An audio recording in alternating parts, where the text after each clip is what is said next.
folks, welcome to the Culture here on the Black Star Network. I'm your host, Farajii. Thank you so much for tuning in and being a part of the conversation. Got a lot to talk about. First and foremost, want to give you an update about that New York City Council race in Harlem, as one of the members of the Exonerated Five has officially won the primary for the seat. We'll talk a little bit about that. Also, folks, we talk about India.Arie, Meg Thee Stallion, Janelle Monae, how they have reemerged the conversation about modesty and respectability for women at the Essence Festival of Culture. We'll have that discussion. Later on, we're going to talk about the opening of the African Cultural Center of Los Angeles. Checking in with two of the co-founders to give us some details about what we can expect from the center. And then later, microblogging gets bigger with Meta announcing its new microblogging app, Threads. And guess, and you wouldn't believe how many people have already signed on to the app. So we'll have that conversation. Stay with us. This is all happening on today's edition of The Culture, right here on the Black Star Network. Let's go.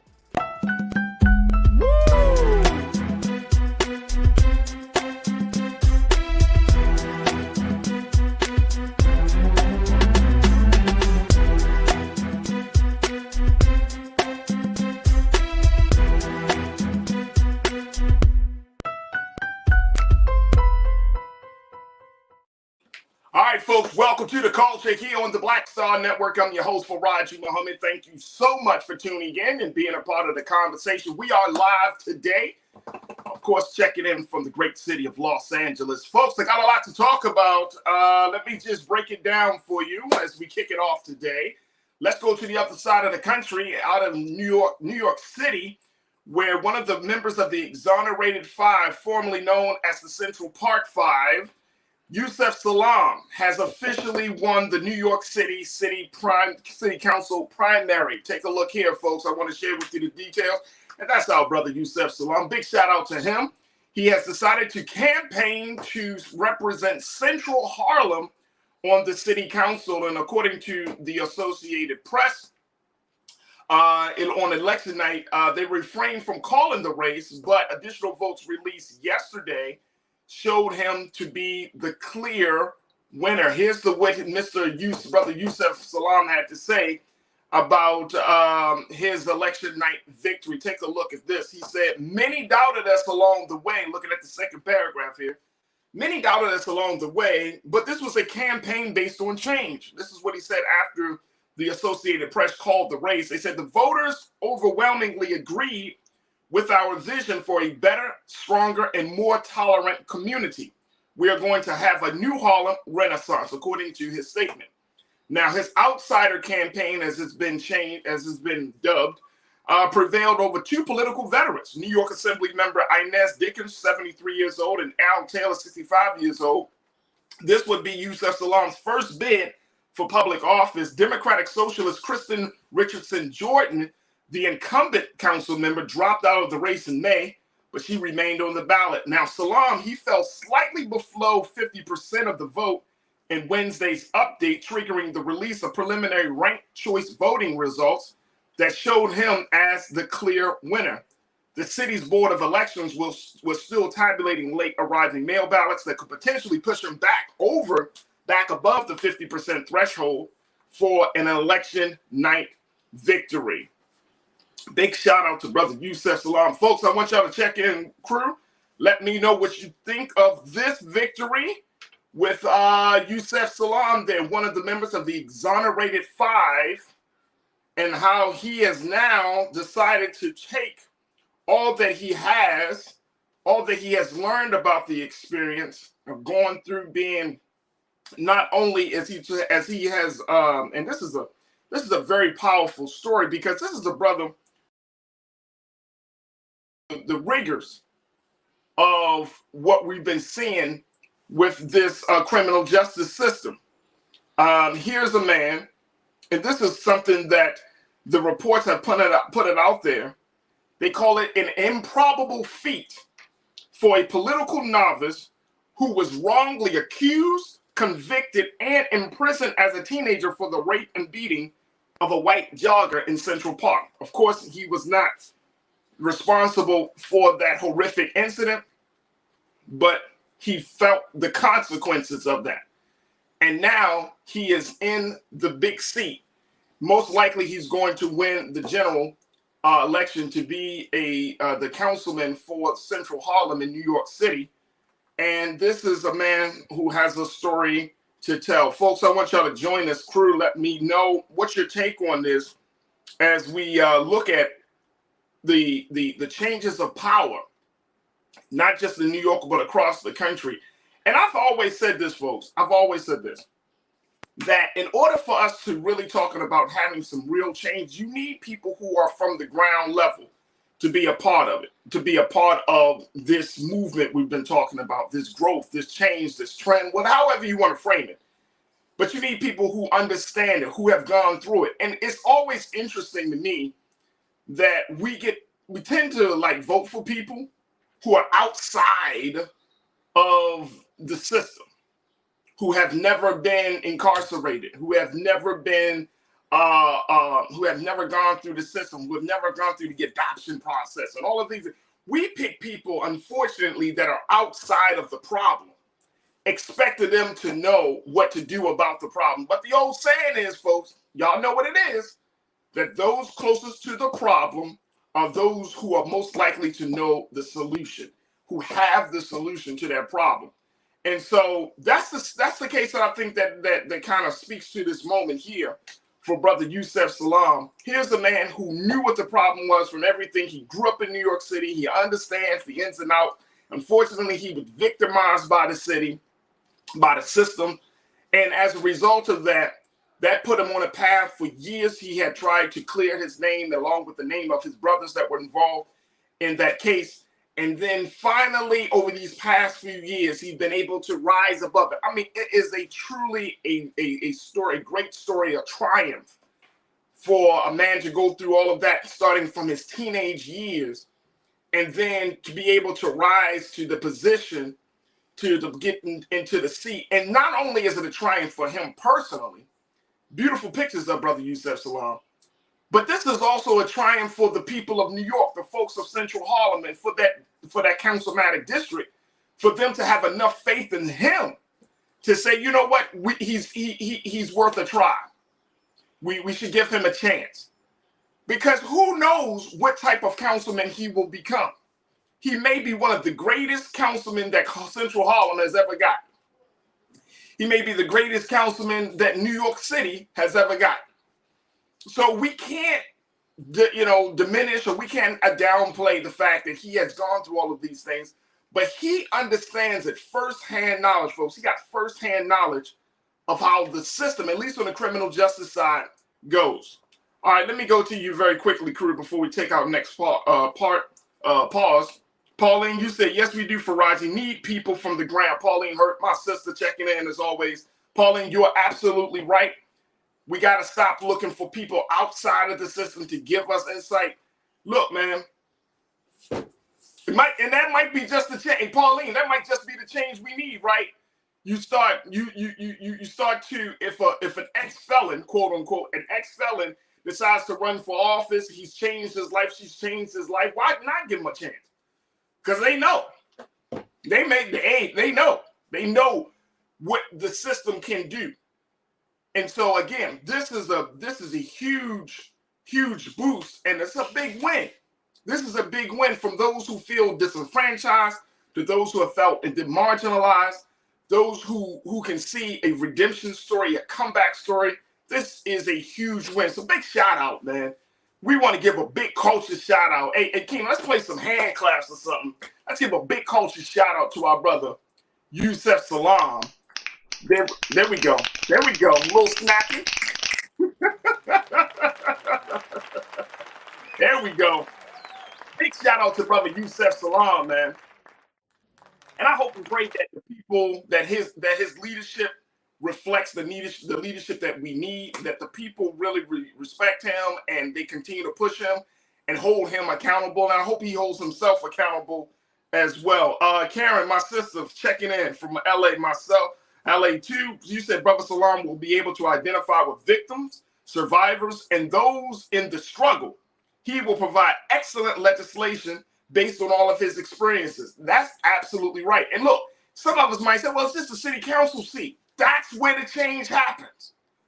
The change is always local, folks. Keep that in mind. Change is never happening on a big, massive, nationwide scale. The change happens locally. And really, when you're in a city like New York City that is such a world-class city in the sense that it attracts people, New York sets the trend. It's like Los Angeles and a couple of other cities around the country that serves as the trailblazers.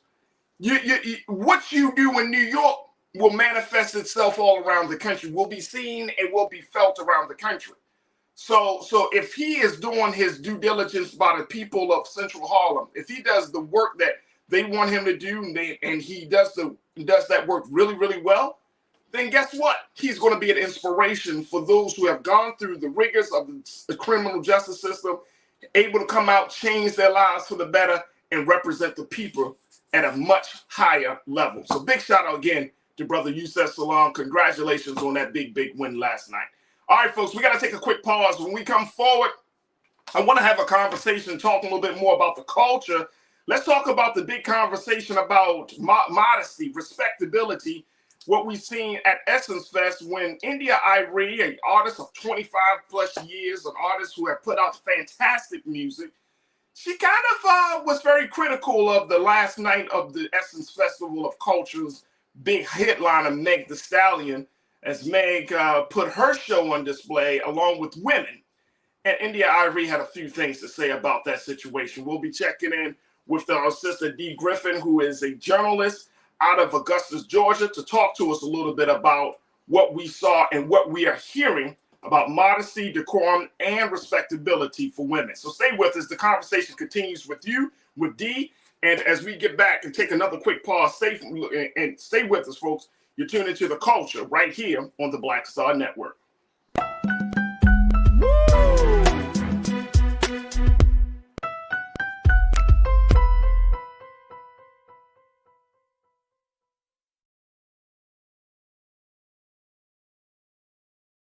When you talk about blackness and what happens in black culture, we're about covering these things that matter to us, speaking to our issues and concerns. This is a genuine people-powered movement. There's a lot of stuff that we're not getting. You get it, and you spread the word. We wish to plead our own cause. Too long have others spoken for us. We cannot tell our own story if we can't pay for it. This is about covering us. Invest in black-owned media. Your dollars matter. We don't have to keep asking them to cover our stuff. So please support us in what we do, folks. We want to hit 2,000 people, $50 this month, raise $100,000. We're behind 100,000, so we want to hit that. Your money makes this possible. Checks and money orders go to P.O. Box 57196, Washington, D.C. 20037-0196. The Cash App is $RM Unfiltered. PayPal is R Martin Unfiltered. Venmo is RM Unfiltered. Zelle is RolandSMartin.com.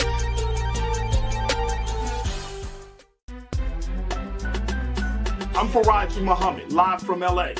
And this is The Culture. The Culture is a two-way conversation. You and me. We talk about the stories, politics, the good, the bad, and the downright ugly. So join our community every day at 3 p.m. Eastern and let your voice be heard. Hey, we're all in this together. So let's talk about it and see what kind of trouble we can get into. It's The Culture, weekdays at 3, only on the Black Star Network. Folks, Black Star Network is here. Oh, no punching! I'm real revolutionary right now. Support this man, Black Media. He makes sure that our stories are told. Thank you for being the voice of Black America, Roland. Stay black. I love y'all. All momentum we have now, we have to keep this going. The video looks phenomenal. See, this difference between Black Star Network and black-owned media and something like CNN. You can't be black-owned media and be scared. It's time to be smart. Bring your eyeballs home. You dig?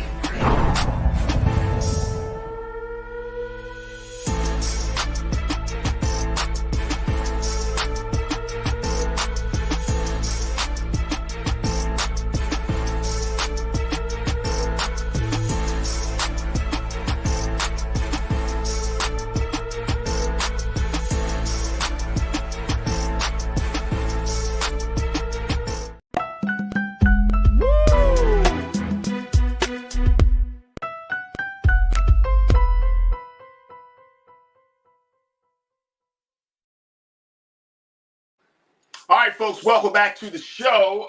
Let's talk a little bit about what people are discussing on social media right now.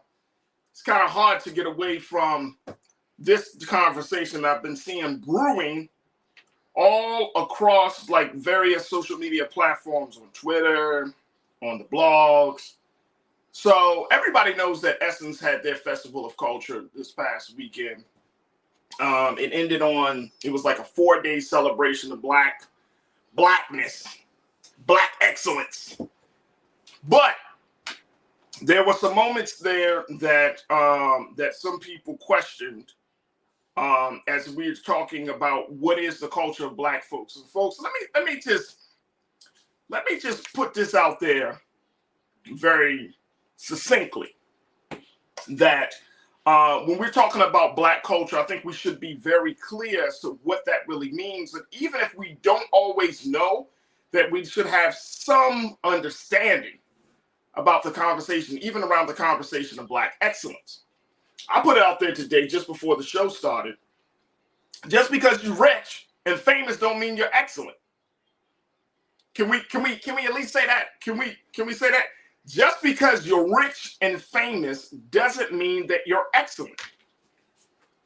I'm just saying. I'm seeing a lot of people having this conversation about black excellence. I'm talking about these things. So this discussion about what's going on for our sisters, India.Arie, Meg Thee Stallion, Janelle Monae, about modesty and representation and respectability, it all falls under this whole thing. It all falls under this whole thing. So here's the story. The story is that Meg Thee Stallion performed on the last night of the festival. She was the headliner. She did some of her hot songs.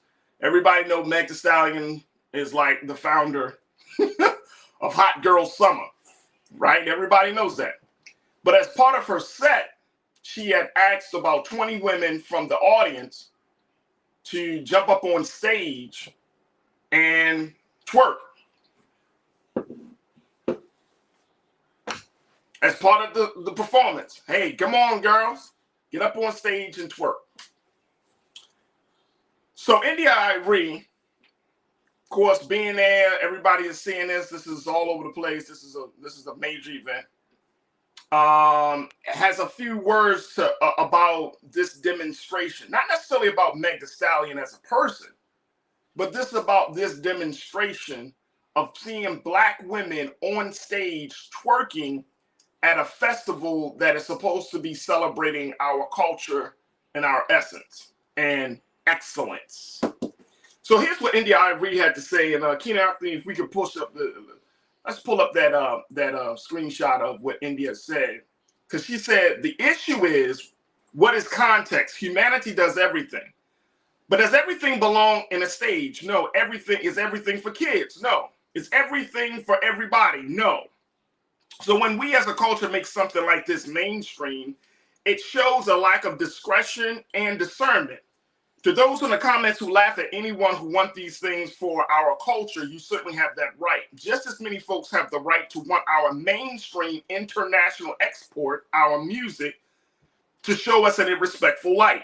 I'd like to go on the record saying this won't age well, and that's my issue. I love Janelle, and I love Meg the way I love us all, and I don't like this moment. Don't bother debating me, LOL, I don't care, and I do this for 25 years. I've done this, so read, ponder, or don't. Peace. Bye. So she brings Janelle Monae into this conversation because as they were twerking, Janelle Monae gets into the vibe, and then its camera pans over to her, and she's being Janelle Monae.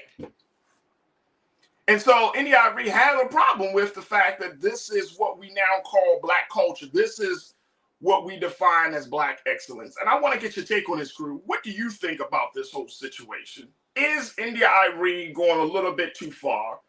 Or is this a situation where she's right in saying this? Let me bring in my sister, who is going to give us some insight on this. Her name is Dee Griffin. And my sister is a journalist. She anchors the news down in Augusta, Georgia. She's an Augusta native. She is a member of the AKA sorority, the Links Incorporated in Augusta's chapter, Jack and Jill Incorporated, Augusta's chapter, and all of that. So let me do this. Let me take a quick pause. When we come forward, we're going to have this conversation. Stay with us. It's The Culture on the Black Star Network.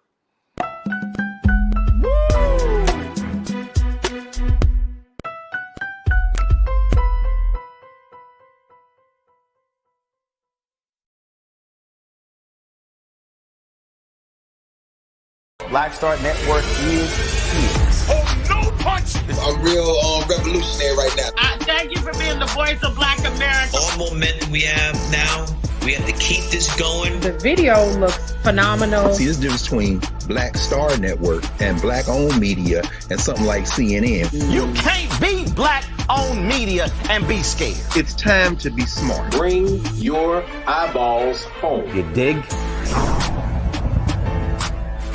When you talk about blackness and what happens in black culture, we're about covering these things that matter to us, speaking to our issues and concerns. This is a genuine people-powered movement. There's a lot of stuff that we're not getting. You get it, and you spread the word. We wish to plead our own cause. Too long have others spoken for us. We cannot tell our own story if we can't pay for it. This is about covering us. Invest in black-owned media. Your dollars matter. We don't have to keep asking them to cover our stuff. So please support us in what we do, folks. We want to hit 2,000 people, $50 this month, raise $100,000. We're behind 100,000, so we want to hit that. Y'all money makes this possible. Checks and money orders go to P.O. Box 57196, Washington, D.C. 20037-0196. The Cash App is $RM Unfiltered. PayPal is R Martin Unfiltered. Venmo is RM Unfiltered. Zelle is Roland at RolandSMartin.com.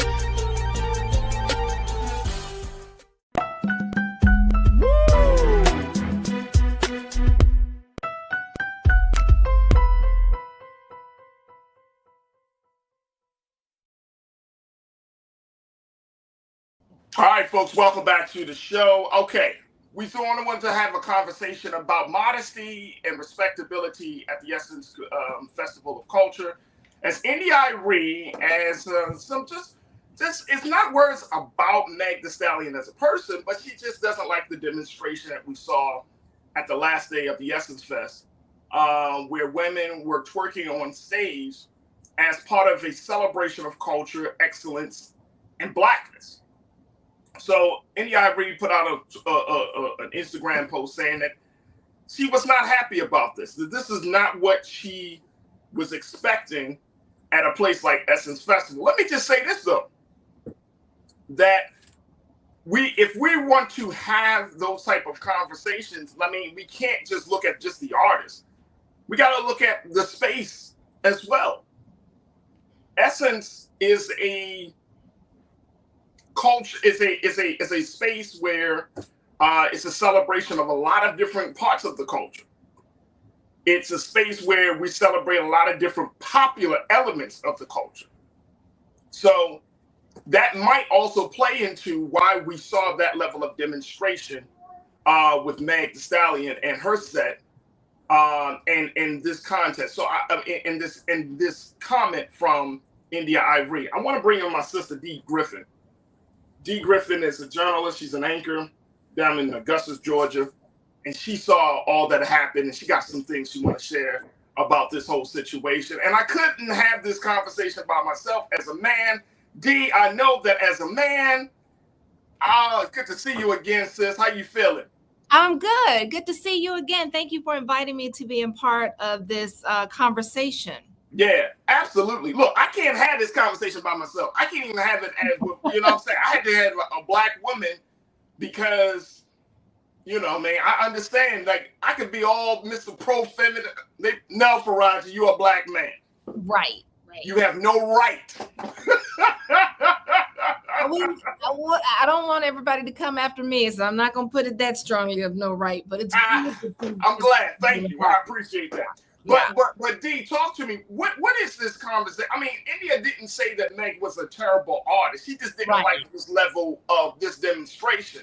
Right. Like, she didn't really, I don't think it would have gotten to this point, say, if Meg Thee Stallion never invited those 20 black women up on stage. But what do you see in this situation? Well, I mean, I'm sort of on the fence because Sister India.Arie is the woman who said, I'm not about my hair.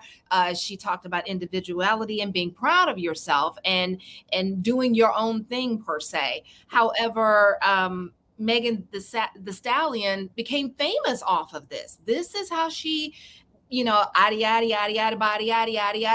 this is how she became famous.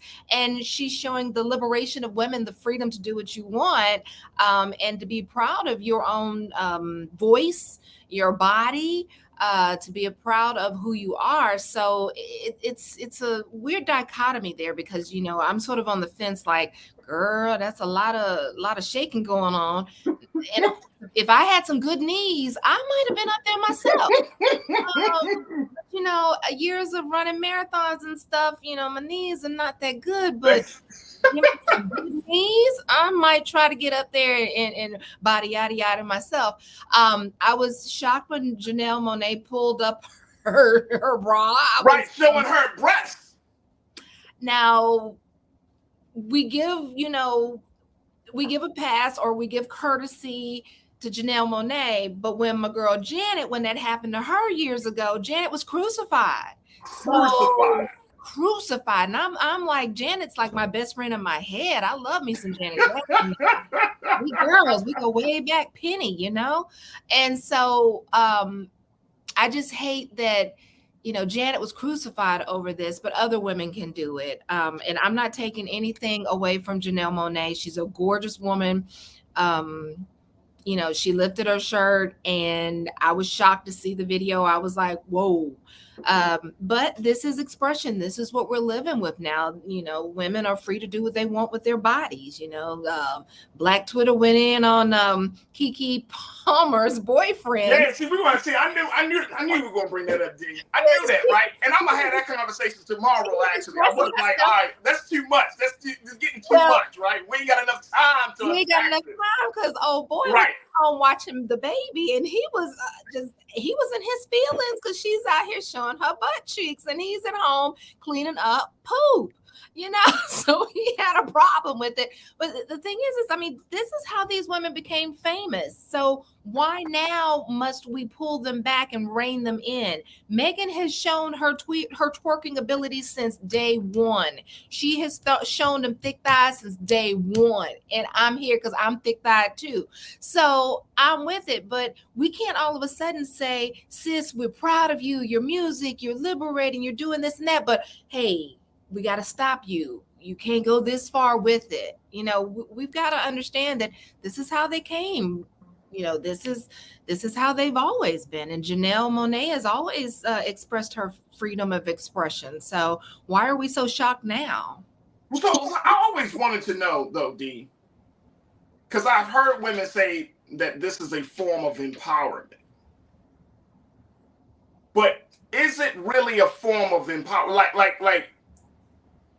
Like this is a public display. This is not like you're in your intimate relationship or relationship with a man and he's, you know, you are feeling comfortable in your skin in those moments of intimacy and things like that.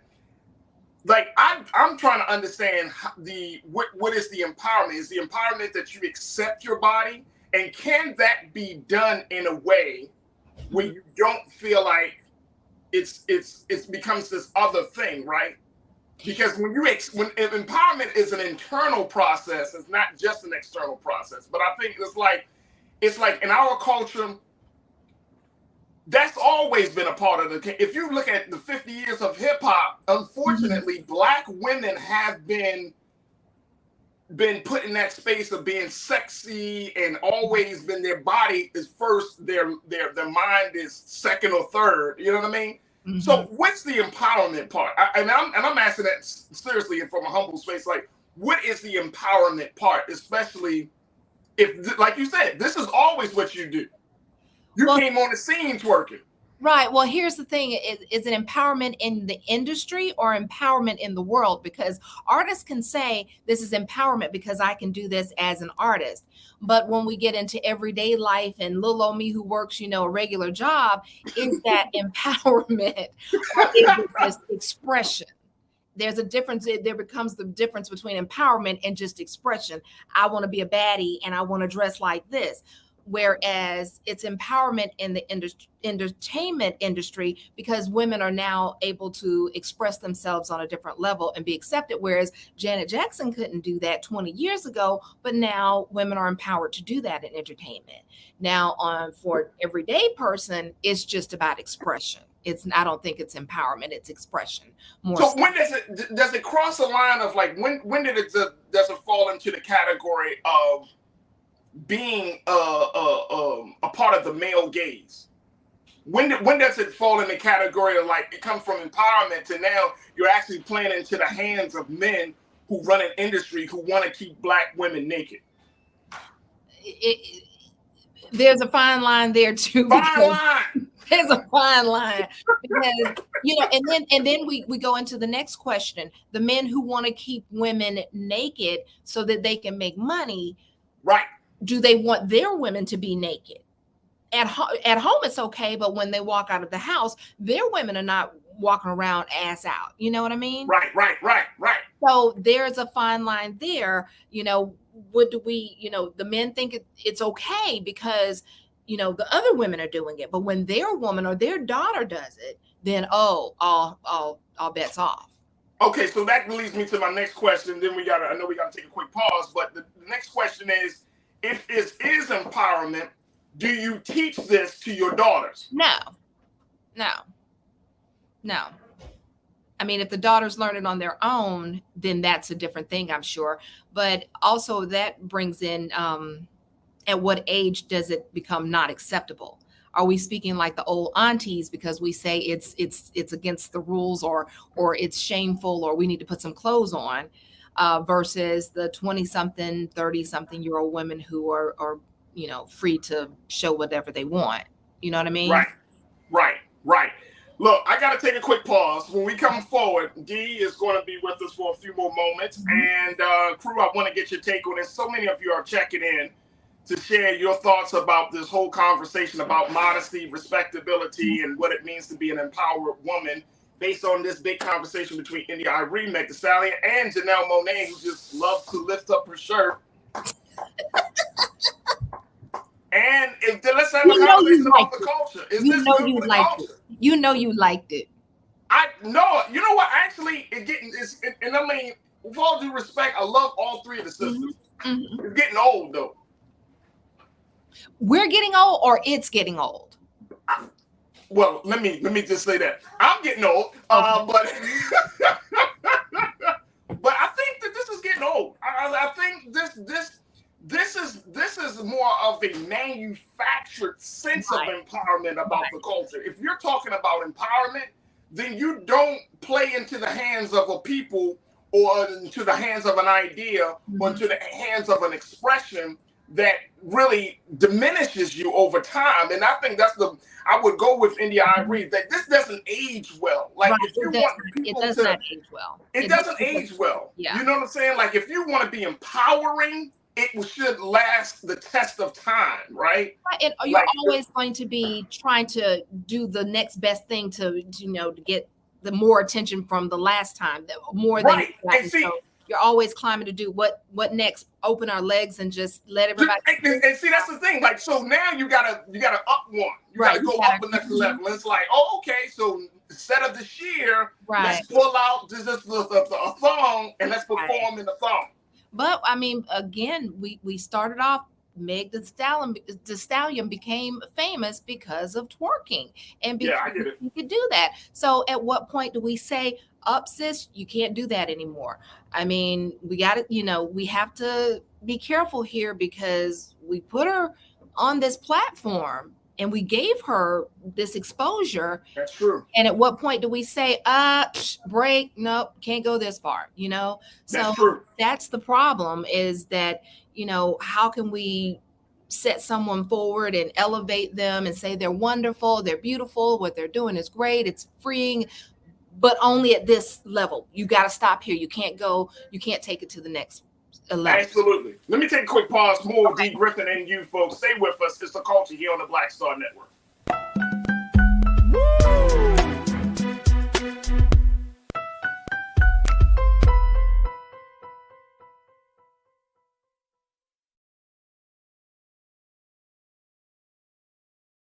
Folks, Black Star Network is here.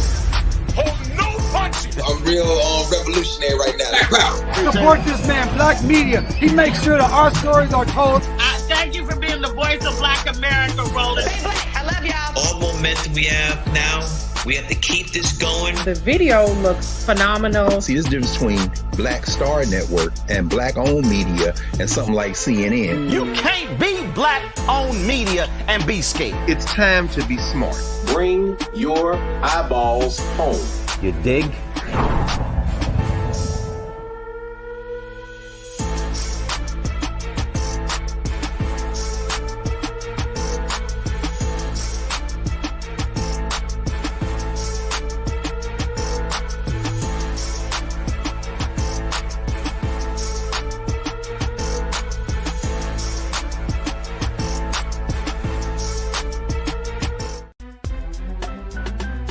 I'm Farajii Muhammad, live from LA.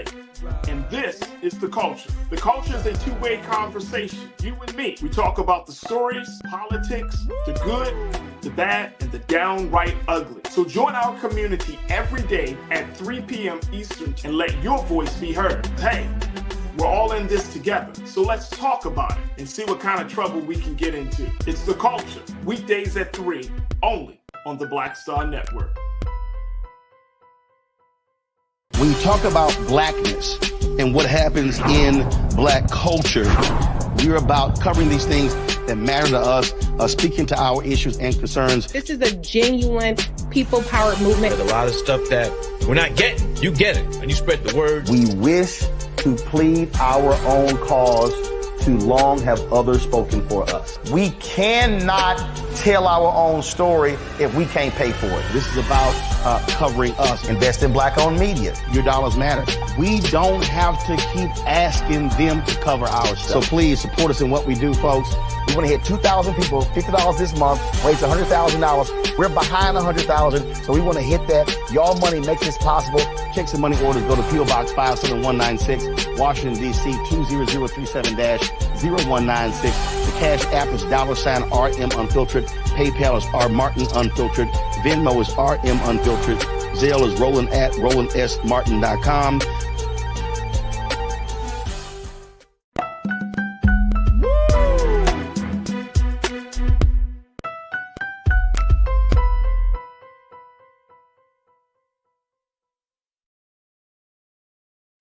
All right, folks, welcome back to the show. We've been talking to Miss D. Griffin, who is a journalist and anchor out of Augusta, Georgia, and she's here to talk to us a little bit about India.Arie, Meg Thee Stallion, Janelle Monae, and a conversation about modesty and respectability at the Essence Fest. As India.Arie has launched some thoughts about what she saw from the set that Meg Thee Stallion did at the Essence Fest, and it's just bringing back to the forefront the conversation about women, the use of the bodies, modesty, empowerment, all of those things. And essentially, is this good for the culture? So, D, I want to just share highlight some of the culture crew, because folks are going in a lot. I got a lot of black women, D, who tune into the show, and I'm forever grateful to the sisters.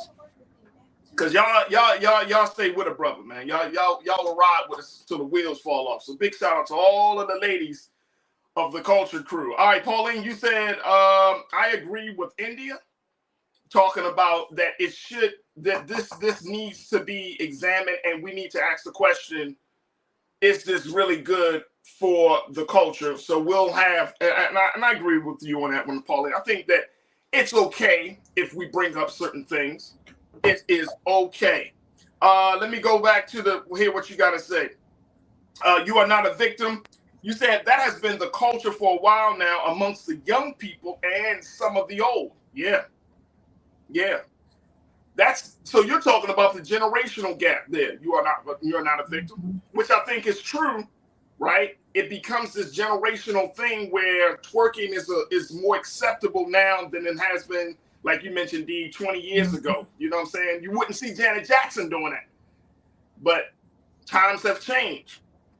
Tiana, another sister who's always been a part of the crew, she said the twerking is getting old for real. It's getting old. Real Brooklyn, you checked in and said, who would ever think that folks who have made it and living the life that most of us dream about will get into it about some trivial BS? Go figure. Well, it is interesting. That's why part of what I said, I tweeted out earlier today, D, just because you're rich and famous doesn't mean you're excellent. Right. And I think that somewhere along the line, like that distinction just got blurry. We like, oh my God. Like I saw everybody like pumping up this July 4th party that the white party. Yeah. That everybody talking about, oh man, look at them and they black excellence. Stephen A. Smith said he wasn't invited. Stephen A. said he wasn't invited. Why didn't he get Stephen A. wasn't invited. I wasn't invited.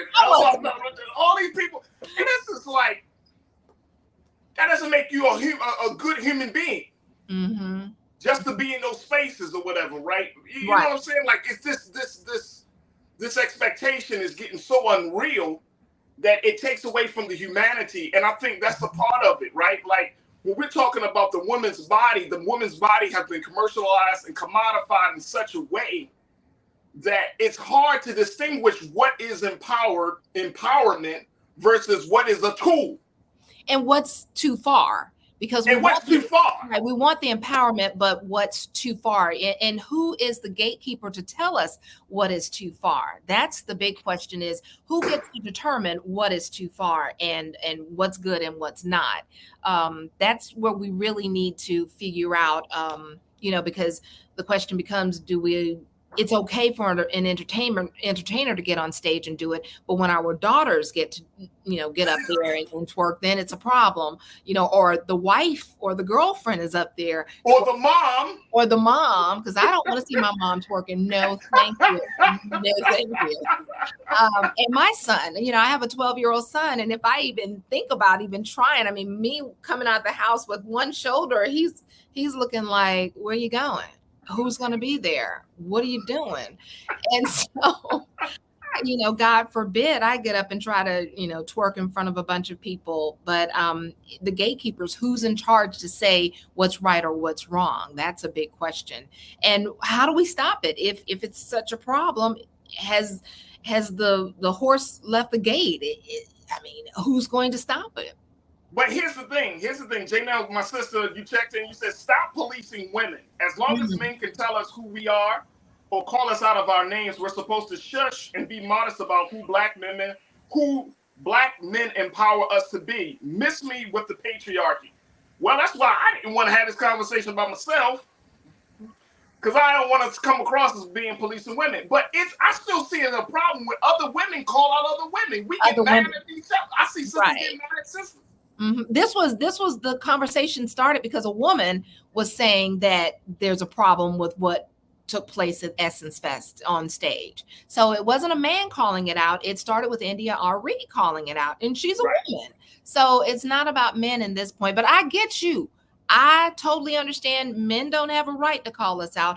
Also, if men are going to call us out, then they don't have a right to celebrate other women who do it and pay and make it rain on women who do it if they're going to call out the rest of us.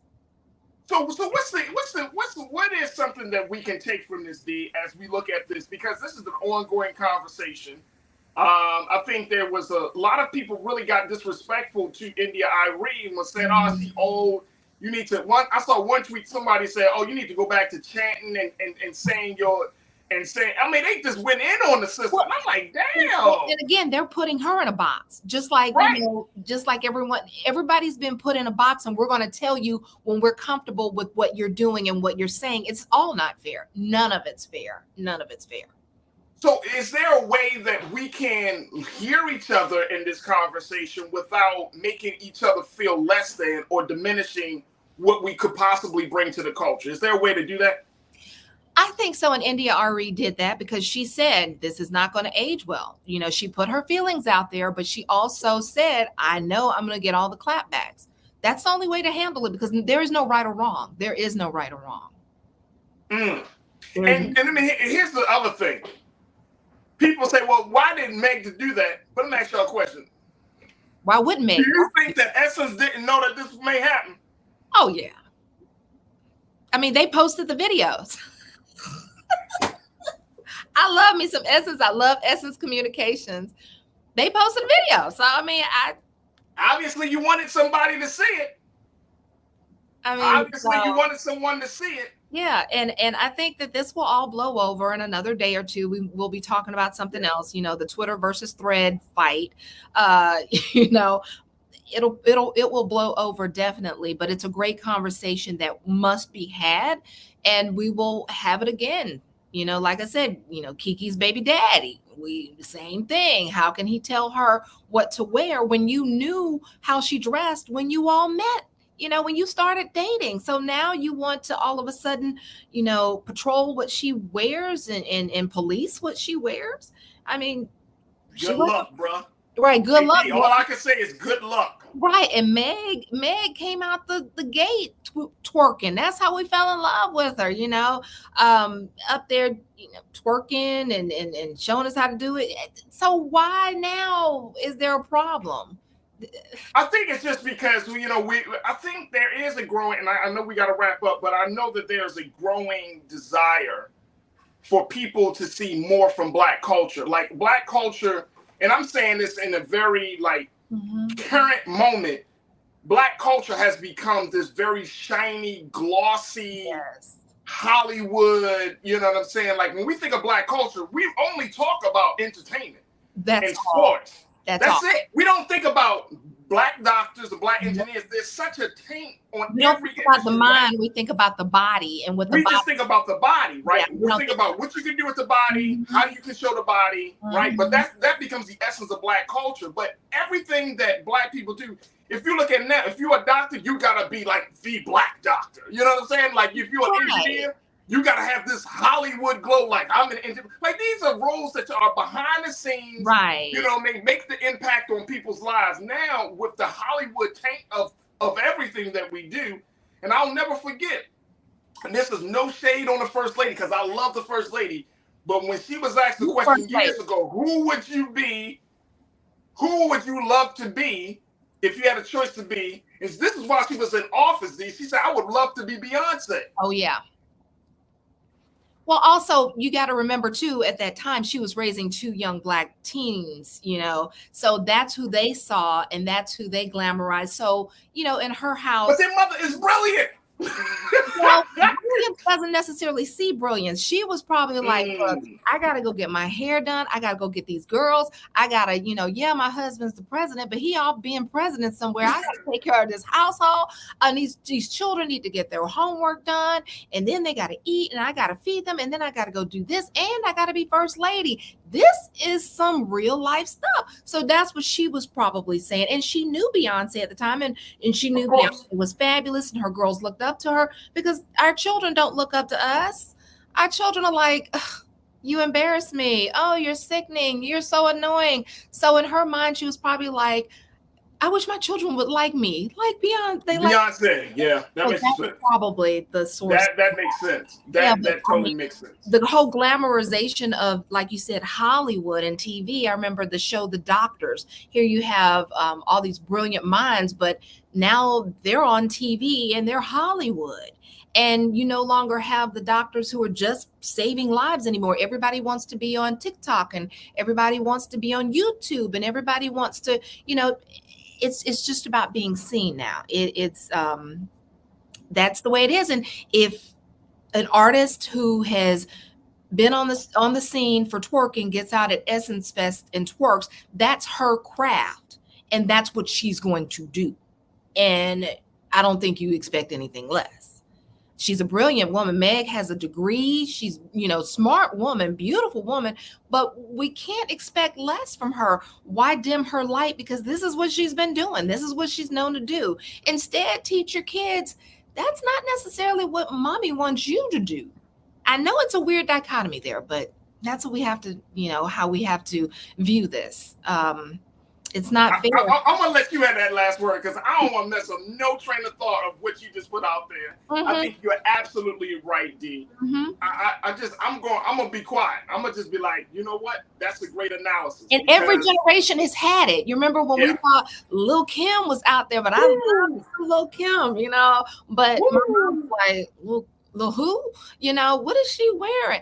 And Beyonce, people have questioned what she's wearing and what she's doing. And so it's just every generation. We just have to learn to accept and draw the fine line for our children, what we want to model for them, and not make the role models the women on stage, make the role models the women in the home. That's absolutely correct. But you know what? I think that the only thing I would add to your analysis is that I think that women tend to see themselves as less powerful, right? And I think a part of that is coming from the toxic thinking of coming from men, right? And what we impose on women. But a lot of sisters struggle and suffer from seeing themselves at less than, right? They can't see themselves beyond the beauty of their body. Yep. And it still means that we got a lot of work to do, D, for the culture, for the culture and for our people's longevity, because you can't build strong families, a strong community. You can't talk about none of that if you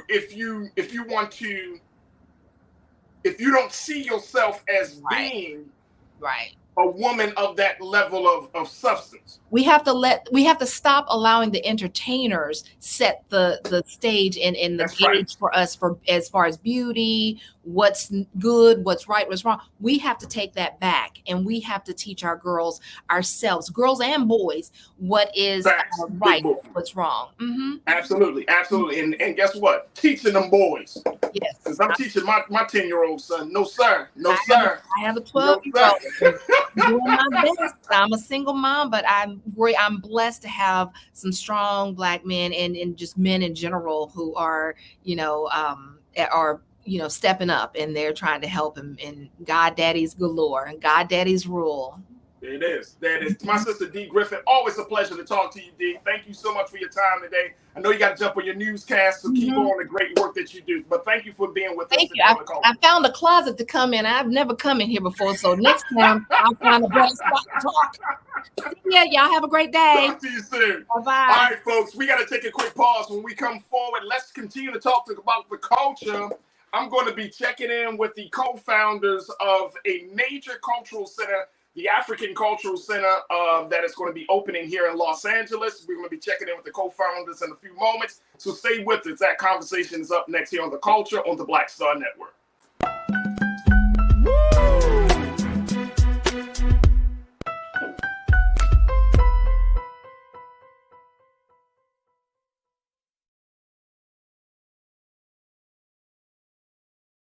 Hatred on the streets, a horrific scene, a white nationalist rally that descended into deadly violence. White people are losing their damn minds.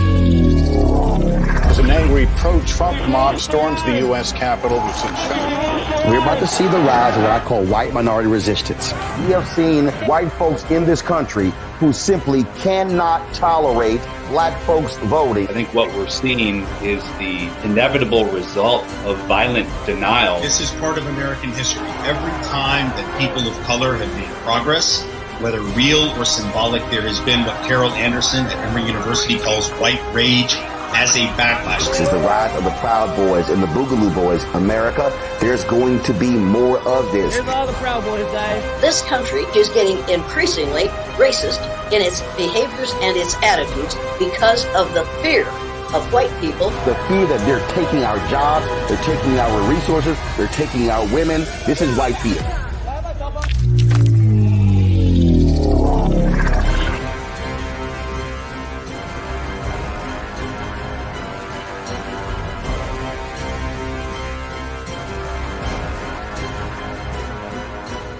Black Star Network is here.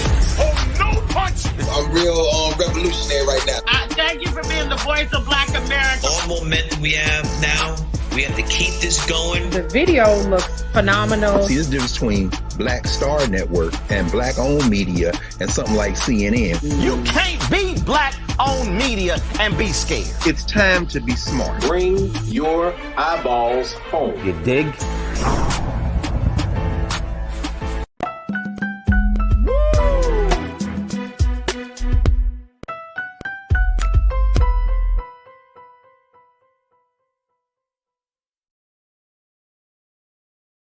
All right, folks, welcome back to the show. Welcome to the culture here on the Black Star Network. If you missed the first couple of conversations that we just had, make sure you do your due diligence. Go back to us. Go back and be a part of Team Replay. And check us out at blackstarnetwork.com, blackstarnetwork.com to get those dope conversations. All right, let me go jump into the next discussion, which continues the conversation about culture.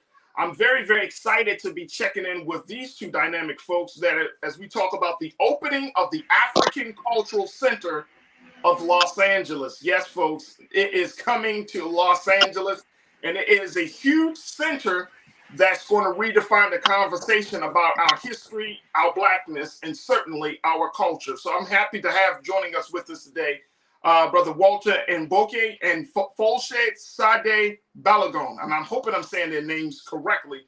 If not, they can always correct me, as I want to make sure that I do right by them. So I want to welcome Brother Walter and Sister Folshed to the culture here on the Black Star Network. Peace, family. How y'all feeling this afternoon? We're good, man. Nice to be talking to you, Tariq. Thank you. And I thank you for your patience as we are having these conversations. First and foremost, Brother Walter, let's talk a little bit about this opening of the African Cultural Center of Los Angeles. What is this all about, dear brother? Well, we felt that it's been a long time coming. I've been a native of Los Angeles for almost 25 years now. I'm originally from West Africa.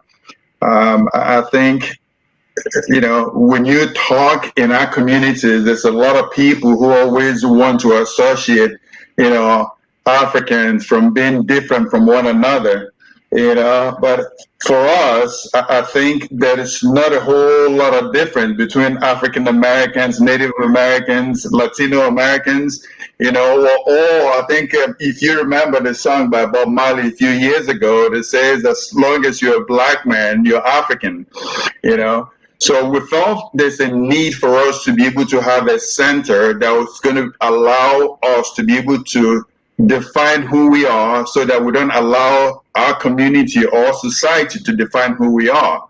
So that's why we want to set up a center like this that will be able to start the conversation and in a way kind of bring all of us together. And that's exactly what I think, Sister Folshed, that this center will do. It will bring a lot of people together, especially, I'm here in Los Angeles as well, so I'm very excited to come out and to check out the center. But one thing, as I relocated from the East Coast, is to see this level of history, to see this level of blackness that's going to be put on display. Talk to us a little bit more about that, dear sister. Yeah, it's thank you for having us on this show. We're so excited. It's about bringing all the Black folks together, whether you're an Latino or Black American or Africa. It's just to let you know that as long as you're Black, you're Africa, so you're Black. So this is just an avenue for all of us to be together to celebrate our roots, our culture, our heritage, and to know our value. And can we talk about, I think one of the things that has separated us is the fact that we tend to believe that some of us, we don't understand the importance and the value of making the connection with our people in this part of the world and to our people that are across the waters in the continent, that some people still don't see the importance of that. Can we talk a little bit about that, Sister Foshad? Like how important is that for real, for the culture and for the progress of Black people globally?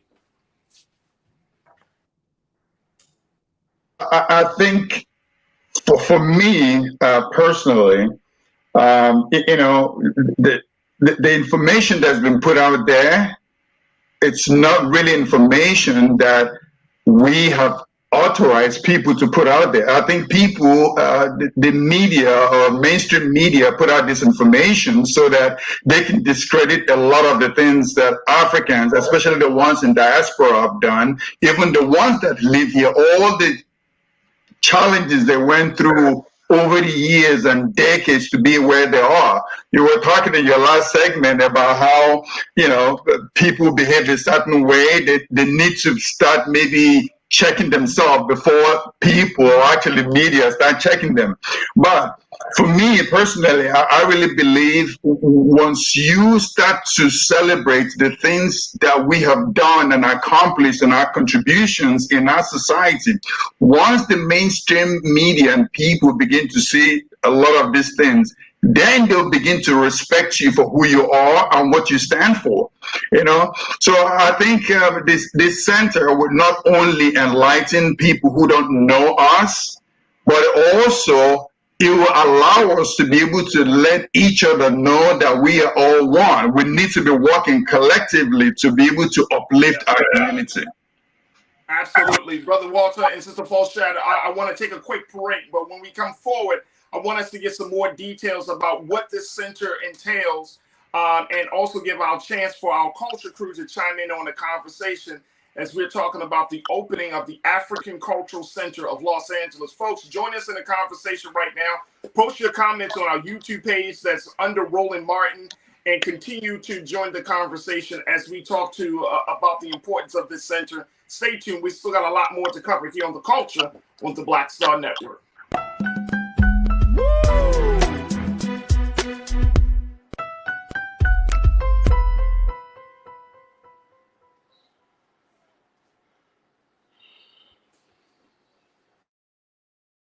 I'm Deborah Owens, America's Wealth Coach, and my new show, Get Wealthy, focuses on the things that your financial advisor and bank isn't telling you, but you absolutely need to know. So watch Get Wealthy on the Black Star Network.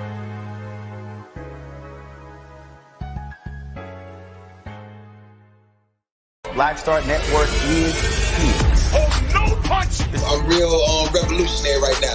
Thank you for being the voice of Black America. All momentum we have now, we have to keep this going. The video looks phenomenal. See, there's a difference between Black Star Network and Black-owned media and something like CNN. You can't be Black-owned media and be scared. It's time to be smart. Bring your eyeballs home. You dig?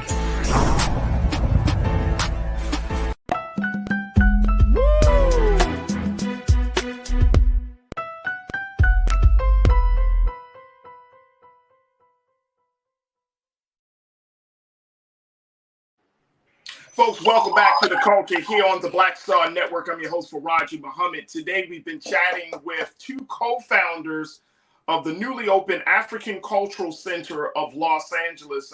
And take a look at this website right there, folks. It's a beautiful, beautiful display of African culture and connecting the dots with our people in this side of the globe with our brothers and sisters on the continent. And this cultural center will be a highlight of not just the art, the history, but it'll also be a way for us to connect with our brothers and sisters across the water. I'm joined by Brother Walter Mboke and Sister Foshad Sade Balogun, who serves as co-founders of this fantastic center that's going to be that's here in LA. Brother Walter, what's the talk to us about where the center is located? What are the times? Because I want to make sure we put that out there at this point in the conversation. Currently, we have a satellite office here in LA, but we're looking to have a main center located close to the Crenshaw or the La Tejera area. That's where our main focus on building will be located. We're still working on some logistics right now with the city. Once that is approved and done, we'll let it known to everyone. That's awesome. And I want to put it out there, Brother Walter, that make sure that Black Star Network is one of the first places that you come to let us know how this whole thing is unfolding, because so many of our watchers and supporters have been they are well familiar with African culture, African history, and they love to learn this this part of our history. So that is awesome to hear. Let me go to a couple of the comments from our culture crew around this situation as folks are checking in. Let me see here. I saw my man Willie Frazier. Willie, you said thanks for the work you're doing for the diaspora. His question is, what do you think we can do as Africans to uplift our accomplishments more to each other? That's a great question, Willie. Thank you, big bro. What do you think we can do as Africans to uplift our accomplishments more to each other? Sister Folshad or Brother Walter, any one of you can speak to that. I want to say it's by supporting each other. It's supporting each other. Yes, it's very important that we support each other in everything we're doing, because we're just one. And you see, let me tell you something. Even the white folks are interested in our heritage. They're interested in our culture. And what kind of feedback do you normally get from white patrons and white supporters? Oh wow, a lot. Especially when we put on our our outfits, they're like, oh wow, this is beautiful. Where can I get it? And all that. They are really interested in our culture. They really want to identify with us. So that's why we just have to be proud of ourselves. Brother Walter, what's your and I love that. And thank you so much, sis, for that answer. What's your answer, Brother Walter? Well, when people don't know certain things, they want to learn, especially the intelligent ones. You're not going to group everybody who is ignorant, especially the ones that mistreat other people just because you're different from them. When you travel all over the world, people are intrigued by people who are a little different from them. But one of the other ways we think we can maybe help each other is by us celebrating our achievements. Not only when you see people in entertainment or musicians or actors, there are a lot of folks who are Africans and African Americans, Blacks, who are doing great things and are excelling in the areas of medicine, philanthropy, helping other people, elevate other people. I think when others like them see what these folks are doing and see how their actions and behaviors and contributions are uplifting other people, they also want to do the same thing. I think we have to also try and celebrate ourselves as much as possible, not only during Juneteenth or Black History Month, but we have to have an avenue where we can celebrate the things and the achievements we've been able to, over the years, accomplish. That's how we can also encourage and uplift one another. Absolutely. Here's another question, because you're talking about learning about each other's culture, Brother Walter. One of the questions that we have is that your launch had Native American tribes present. Talk to us about the role do you see that indigenous tribes have in the African Center? Civilization, if you go back to, Native Americans were the ones that were on this land before any other person showed up, regardless of what any person can tell you.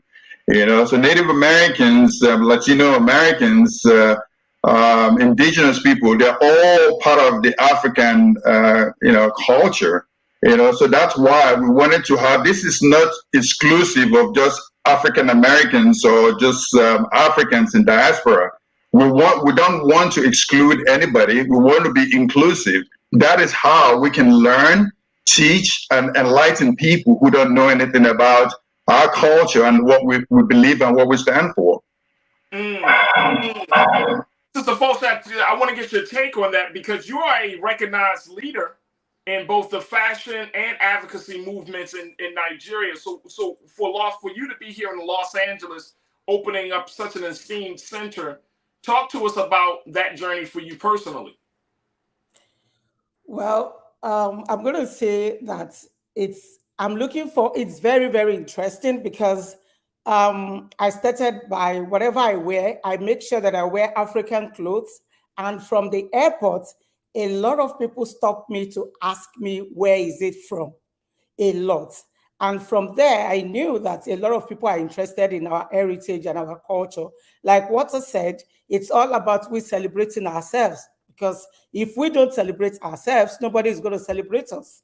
So we have to, so BHLA, that is Black History and Lifestyle Awards, and ACCLA, African Cultural Center, is all about celebrating each other, celebrating our roots, our culture, our value, ourselves.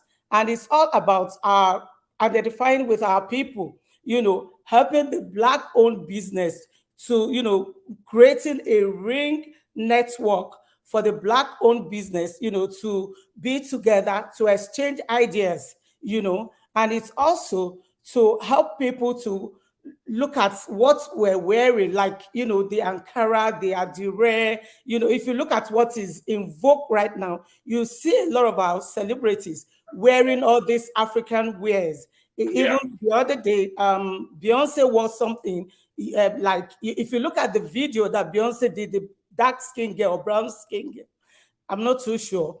Right. We went straight, it was back straight to Nigeria, to our roots. You saw her tying the gele, you saw her tying, the wrapper. That tells you something that, look here, Africa and America, Black is Black. We're just one. It's just the way, it's just the language that is just the different. Everything, it's one. We're all one, So to LA, we're looking forward to promoting businesses, the Black-owned business, in LA, where we'll have this fashion designing, all this African wares and all that. It's going to be very interesting. So and I know we got to take another pause, but I'm wondering, how do we make sure, and as I'm listening to you, sis, I know that we are in a culture where everything is a commercial, everything becomes a commodity, everything becomes a brand. How do we make sure that the history, the fashion, all of these things that you bring to the table, that our people from across the continent bring to the table, is not commercialized and commodified, and it loses its authenticity once it gets here into Los Angeles or some other parts of the United States? How do we preserve that? That's an odd question, because we have our brothers, the China. They're always, replicating things, especially everything is business for them. But we'll try as much as possible to make sure that when they see the original, and they would know that it's original. That question, I cannot say this is how it's going to be. But we'll make sure that we have our trademark and everything in it to make sure that this is the original wares or original materials, But you see, as far as I'm concerned, the Chinese people, they see everything as business. So you can't rule that out, But we'll try as much as possible to make sure that we have the original ones in LA. That sounds amazing. That sounds amazing. Thank Look, you. I gotta take a quick pause, Brother Walter, Sister Farajii. When we get back, I want to get a little bit more details, because I really want people to understand that this is not just a center that is created on its own. There are other spaces around the country that is doing this work of highlighting African culture, helping to connect the dots between Africans, African Americans, Latinos, Native Americans. But there is still something very special about this center and historic. So I want us to continue the conversation on the other side. Folks, post your comments, share your thoughts as we have this discussion about the African Cultural Center of Los Angeles that is opening here in the great city of LA. So if you wanted to get more information, make sure y'all go onto the website. And I want to throw this out there very quickly. Go to the website today, folks, because y'all won't be disappointed. Go to the website today, and you will see what this African Cultural Center of LA has to offer. We got to take another quick pause. When we come back, more conversation. Stay with us. It's The Culture here on the Black Star Network.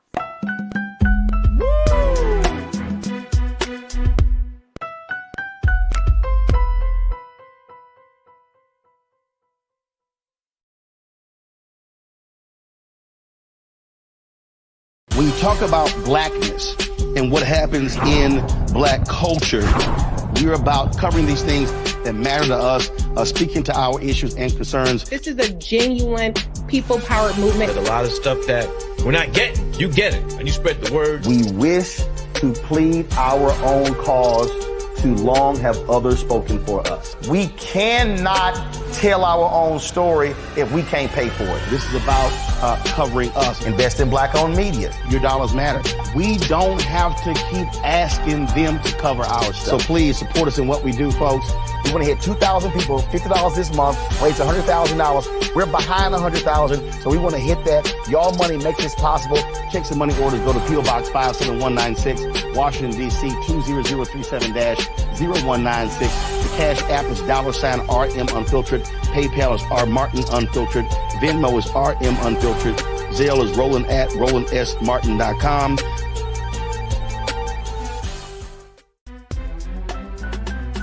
I'm Farajii Muhammad, live from LA.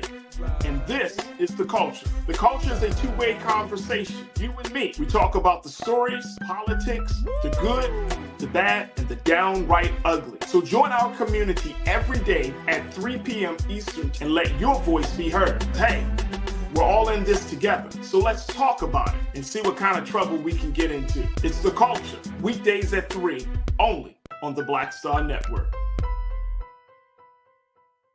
Folks, Black Star Network is here. Oh, no punches! I'm real revolutionary right now. Support this man, Black Media. He makes sure that our stories are told. Thank you for being the voice of Black America, Roland. Hey, Black, I love y'all. All momentum we have now, we have to keep this going. The video looks phenomenal. See, this difference between Black Star Network and black-owned media and something like CNN. You can't be black-owned media and be scared. It's time to be smart. Bring your eyeballs home. You dig?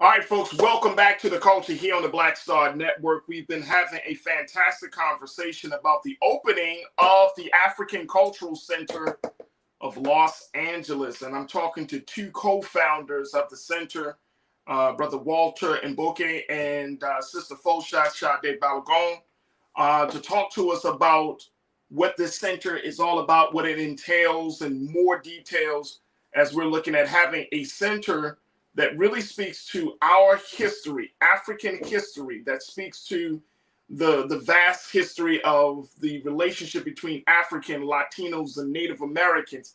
I mean, this is an historic center. Brother Walter, I want to get your take on this because we know that there are a lot of spaces that are popping up and who have already been established around the country for African history, African American history. But this one is different in historic in its scope. Talk to us a little bit about what does this space do in terms of setting a new standard for how we are taking in that information in history. Well, I know there's a lot of spaces like this all across the country, places like DC, New York, Chicago. Well, one of the things that we're going to do a little different here and that we want to highlight, apart from enlightening people and teaching people about our culture and heritage, we're also going to be able to showcase some of the achievements in terms of, sharing with folks how to, learn and empower themselves. One of the things we're looking to do is showcase our food, not only food from one part of Africa or West Africa, but all of Africa, so that people will begin to be able to taste and enjoy our food. We're going to be able to also teach kids, how to do certain skills like tie-dye, braiding, things like that, where they can actually go out into the world and empower themselves to the point where they can actually earn a living having these skills. There's also going to be, as a part of the center, we should be showcasing and premiering a lot of some of the movies that we're going to be doing here. We're hoping to collaborate with some of the American actors and some of the Nigerian actors and African actors and entertainers. So there's going to be a lot of these things that we're going to be doing a lot differently to be able to showcase the things that we're doing. And this would allow us to be able to, like I said earlier, uplift one another once people see what we're doing. That sounds powerful, Brother Walter. And I love it because it shows that there is so much to our history, right? Like it's not just one thing, like our struggle, our history as from the continent to this part of the world to any other part of the globe, it's all interconnected. And I think that has been one of the major blocks or obstacles for our people to really get over it, is that we don't see the connection between us and the rest of the world, us and other people. So, I think that having a space like that will open up the conversation to say, you know what, no, we're actually a global people. We're not a local people. We're a global people, right?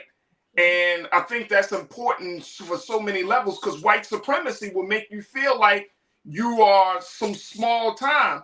And we're not small time when you look at it on the global scale. There are more darker skinned people on the earth than any other people in existence. And it's not to say this is not some superiority stuff, but this is the actual truth that there's so many people, there have been so many nations, there have been so much history that comes out of the African diaspora. And I think that's important for us to understand. Sister Folshot, what's your take on that? Absolutely. I quite agree with all you have said. And, it's beyond the people, the white folks seeing us, because they see the way I think right now their perspective is different from the way they see us before.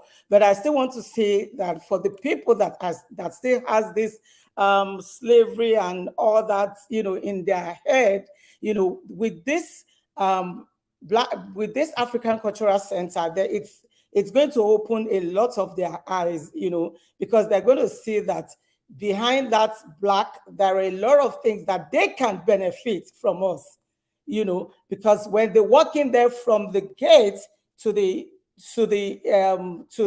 once they walk in from the entrance, they will see that, oh wow, this is beyond this is beyond slavery, this is beyond racism, this is beyond a lot of things, So for me, I think it's going to be an eye-opener to a lot of things. And this particular one we're having in LA is very different from all the Black, all the cultural center that you have been to or you have seen, because there are a lot of things that is going to be in there. If you want anything from Africa, you don't need to travel to Africa to get it. Once you are in that cultural center, you will get it.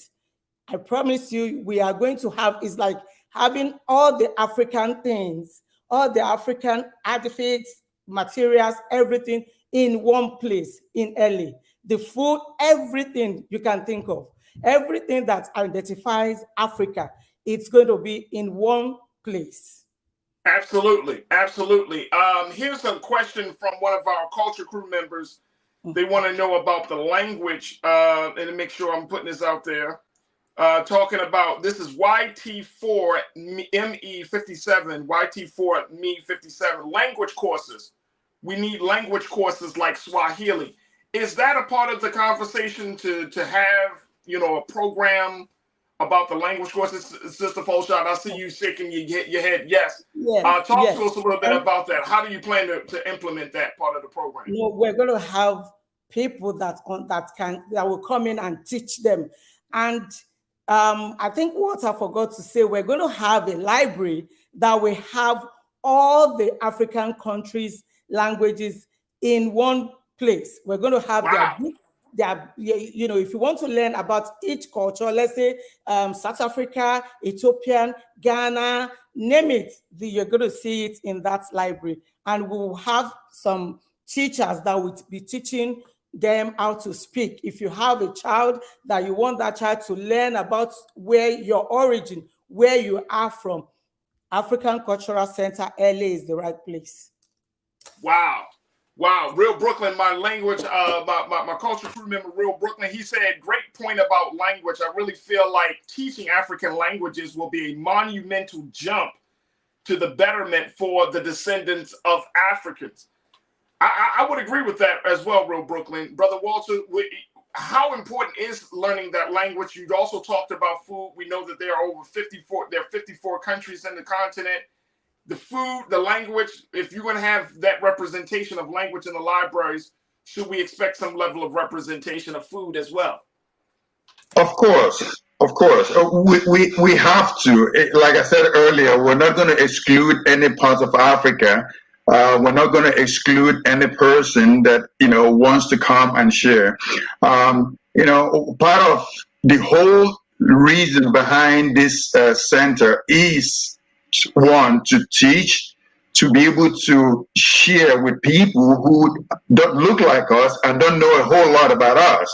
You know, I think when we are able to do this, let's face it, when somebody doesn't know anything about you, it's absolutely difficult for them to be able to respect you. They don't know anything about your culture. It's going to be hard for them not to disrespect you. You know, so in doing these things, in bringing them closer to us, I think you allow them to be able to learn more about who we are. When they learn about our culture, then they will know, okay, we are actually people. We have feelings. We have ideas. We are doing things. And hopefully the idea is for them to be able to start respecting us to the point where they will see us as equals and not be threatened by our existence. It's an act of revolution. That's what I'm hearing from you, Brother Walter. It could be. It could well be. You know, what better place to start something like this in LA? You know. Right. And that's the one thing I'm learning about being in the city is that there's so many different cultures, right? And there's so many different people, and in Los Angeles, of course, attracts people from all around the world. And so this is like the perfect space to have a conversation about culture. I was doing some research and they said that the number one reason why people move to California, in spite of the cost of living here, because this is expensive as hell. So what you think? It's all relative. I mean, it's expensive, but you have, look, one of the things I was in Austin a few weeks ago, and people were like, "Oh my God, it's so expensive in LA." Yes, it is expensive, but you have jobs, you have people you can relate to, you can, you know, it's not, so that's why people come out here.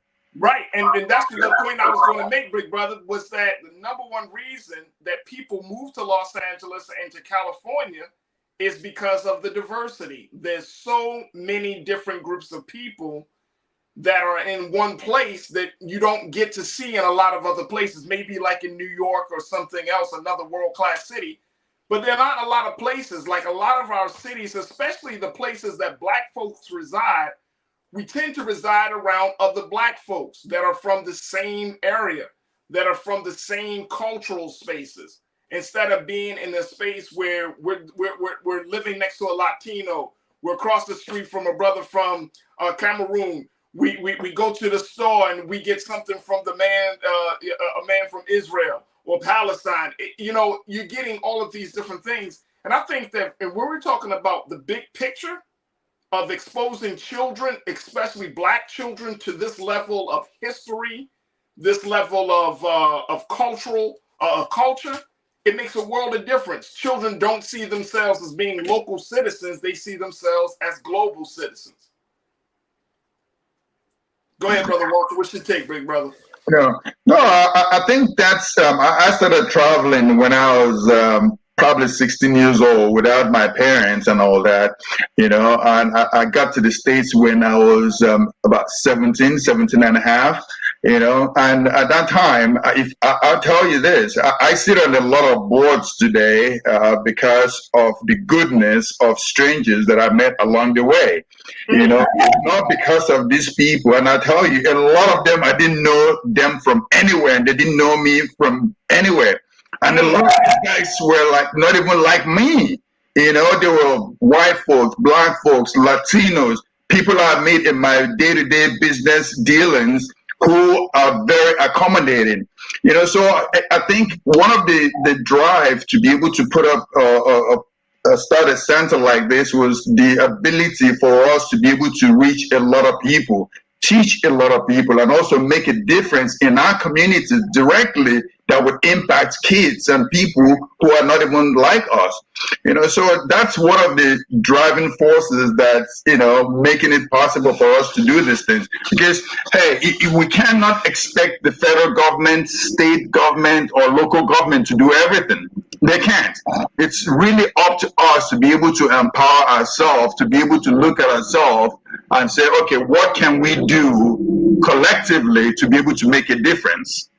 Absolutely. I got one last question from one of our Culture Crew members, Real Brooklyn. You said, Farajii, what if we prioritize opening up these African centers in areas where Black incarceration are high?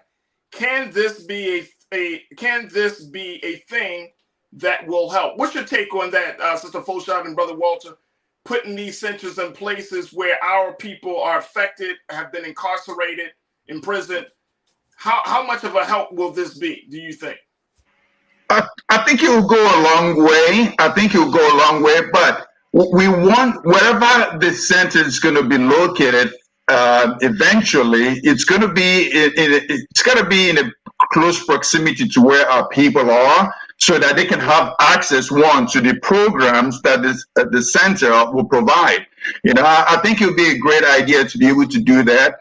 I don't know, Shade, what's your thoughts on that? I think so. But at the same time, it still depends on what the counting is giving out, So I think we don't have much say on that. We can only suggest, Absolutely. Absolutely. Look, we got a couple of moments left. I want us to put out the website again for folks who may have just been tuning in. Folks, we've been talking about the opening of the African Cultural Center of Los Angeles.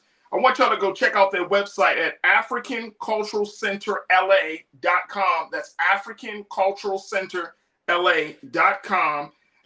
Brother Walter and Sister Folshad, who are serves as the co-founders, they both are very highly respected professionals in their in the spaces that they find themselves, that they're in as well. Brother Walter is co-founder, CEO of WinstonandLee.com. Sister Folshad is the co-founder, CEO of House of Sota and Black History and Lifestyle Awards. So they are doing their respective things, but they decided to bring it all together to create a space where African history can be taught, can be learned, and can be experienced. And we're just so grateful that this space is coming to an opening here in the great city of Los Angeles. Brother Walter, Sister Folshad, I want to thank you both for your work personally, but I thank you for having the the presence of mind to opening up a very, very powerful center like this. And so thank you for doing the work that is so good for the culture, dear family. I appreciate it, man. We're very, very honored to be a part of this, and we're hoping to do some big things here in LA that will change lives and make a huge difference in our communities. Absolutely. And look, just let me know, because I would love to be a part of the conversation, love to be a part of the work that is happening here in LA. I want to get my hands dirty. I want to get down to the communities. I want to connect the dots. Use me, brother, sister. Use me. Use me. We will, man. We will. Thank you so much, man. I appreciate it. Y'all. Thank y'all so much. All right, folks, we got to take a quick pause. When we come forward, I'm going to share with you some of the latest trending things that are happening right now. So stay with us. It's The Culture here on the Black Star Network.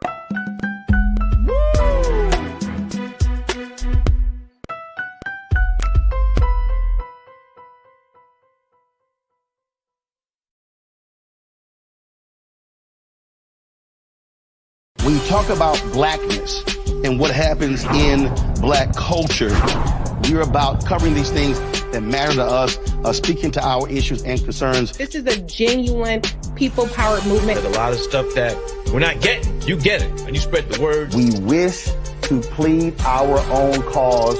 Too long have others spoken for us. We cannot tell our own story if we can't pay for it. This is about covering us. Invest in black-owned media. Your dollars matter.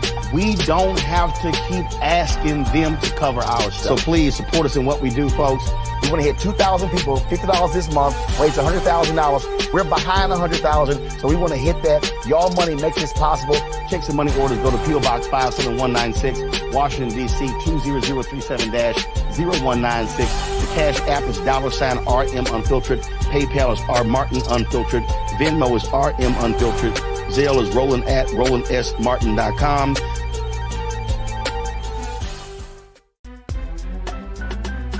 I'm Farajii Muhammad, live from LA.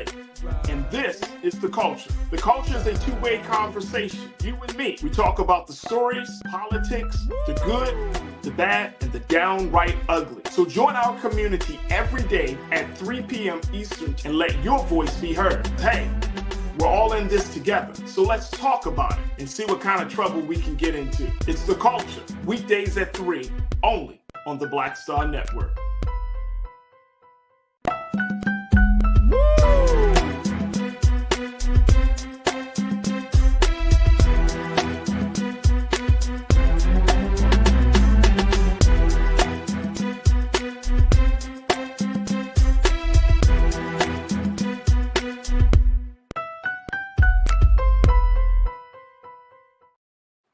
All right, folks, welcome back to the show. In the final few minutes, I wanted to bring to your attention something that everybody has been talking about, which is microblogging, i.e., aka the new app that's gotten everybody excited about getting back into real-time conversations. Talking about that new app coming from Meta, the company that owns Facebook and Instagram.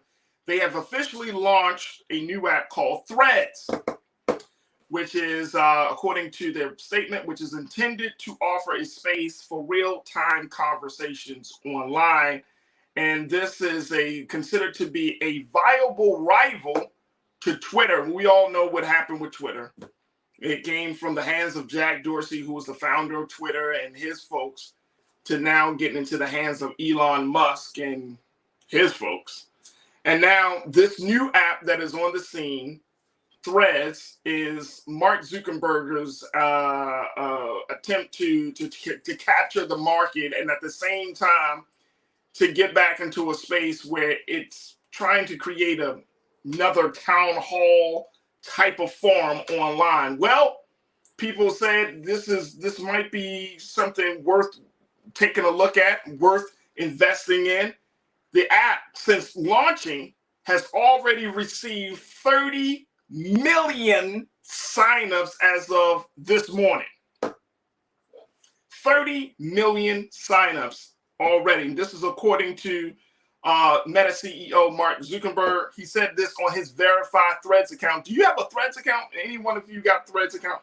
I was thinking about taking a look at it, so I haven't jumped on yet. But according to Zuckerberg, he said the vision for Threads is to create an option and friendly public space for conversation. He said, we hope to take what Instagram does best and create a new experience around text, ideas, and discussing what's on your mind. He also responded to posts and shared his thoughts on whether Threads will ever be bigger than Twitter. He said, quote, it'll take some time, but I think there should be a public conversation app with 1 billion people on it, 1 billion plus people on it. Twitter has had the opportunity to do this, but hasn't nailed it. Ouch. Hopefully, we will. threads. Are you going to be threading? Now, just as much as there's some excitement and some buzz around threads, folks, there's also another app that is going to try to capture real-life conversation, real-time conversations, but it's more targeted to Black app users called Spill. Now, I've been looking at Spill over the past day or so. I've been reading about it, seeing a couple other folks. I know there's a sign-up, a waiting list for it. I signed up. I'm waiting to get a number. If y'all haven't heard Spill, you have to. It's a space where Black folks can have these same type of conversations that we've been having on Twitter and in other spaces. But it's really a platform, an app that was developed by two Black men who used to work at Twitter, who, when they first met, were the only two Black men in the room at the time during their orientation. And so they decided to build a friendship, and out of the friendship came this new app called Spill. As you can see, it's a visual conversation at the speed of culture. So this is getting some buzz, as I've been reading that some Black celebrities have decided to start to slowly make their way over to the new platform. And I don't know, crew, if any one of you have decided to do Spill or not, but I know that there's still fan base. So there's a couple of different apps out there outside of Twitter that is trying to capture the market on getting people to start chatting in a very safe space. Threads has said that they want, that's the space they wanted to create. Spill is another alternative, but we're going to have more conversation. I got to do some more research on what Spill is going to do, how they're planning to launch out, and everything. But let me just say it to the brothers, to the sisters behind Spill. Y'all need to come to Black Star Network. Y'all need to do that. Y'all need to make yourselves available for conversation, because this could potentially, and again, there's so many people, everybody can eat. But this needs to be discussed. This needs to be seen and experienced in a very, very big way. So if for anybody that's watching this and you're a part of the Spill team, come on through to Black Star Network. It don't matter what show you want. I don't care. It could be The Culture. It could be Roland Martin Unfiltered. Hell, it could be Get Wealthy. It could be on the Pivot with my sister Tech Life Steph. It could be any show. It could be The Frequency with D. Bonds. I don't care. Just come on to Black Star Network and spill a tea on Black Star first before you go to some of those other media platforms. So that is out there. So we're going to keep our eyes on that as well. So social media, how we have these conversations is changing dramatically, folks. But Threads is definitely seen as the next big thing in the tech world, as Threads is going to rival Twitter. And if you can hear Mark Zuckerberg say, a billion plus people he wants to have on this platform. Wow. We will have to see. All right, folks, that's going to do it for us. I thank each and every one of you. I thank my dynamic guests. I thank my dynamic production team, Shannon, King Keenan, Joel. Thank all the folks that are tuned that make this show possible. Thank you, thank you, thank you. Folks, make sure you all do your due diligence. Continue to support us here at Black Star Network. Go to blackstarnetwork.com today. Download the app for free. And more importantly, give something to help us continue to do the great work that we have been doing, which is providing a space for Black conversation, a space for relevant discussions about our culture and everything that's happening within it. So go to Black Star Network today and download the app for free on all of your devices. Also, follow us on social media at Black Star Network on Instagram and Twitter and Facebook. And we would love to have your support. You can also check us out at Amazon News, where we're broadcasting live. We are streaming live 24/7 on Amazon News. Just say, Alexa, play news from Black Star Network. And bingo, my pretty face pops up. But no, real talk, definitely support us. All right, folks, that's going to do it for me. I thank each and every one of you, my crew. Stay tuned. Up next is Roland Martin Unfiltered. As always, never be afraid to challenge what's wrong. Stand for what's right.